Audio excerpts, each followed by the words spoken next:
এই যে আপনারা দেখতে পাচ্ছেন, এটা হচ্ছে আমার যে পুকুর, সেইটা এটা আজ থেকে 20 দিন আগে ট্যাবলেট করা ছিল।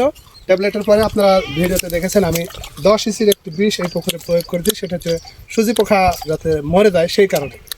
সুজি পোকা মরা বিষটা আমার হচ্ছে আজকে 2 দিন অতিক্রম করলো। তৃতীয় দিনের দিন আমি মাছ টেস্টের জন্য পুকুরে দিতে আসছি যে আসলে এই মাছ সেট করা যাবে কিনা। তো সেক্ষেত্রে আমি গনে মাছ দেবো এবং 2-3 দিন আমি পুকুরের চারপাশে লক্ষ্য করবো যে মাছগুলো মারা যাচ্ছে কিনা। যদি মারা না যায় 2 দিন পরে আমি আবার পুরো সেটিংসের মাছ আমি এই পুকুরে দিয়ে দেবো।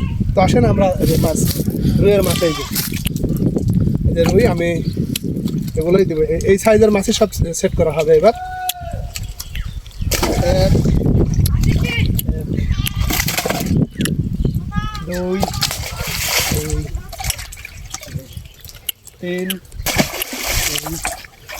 3 4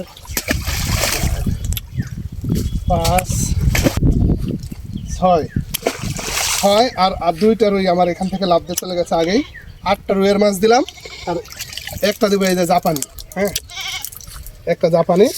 এই মাছ ছাড়লাম আজকে আমি মোটামুটি 3 দিন পুকুরের চারপাশ ভালোভাবে খেয়াল করবো যে এই মাছগুলো মারা যাচ্ছে কিনা।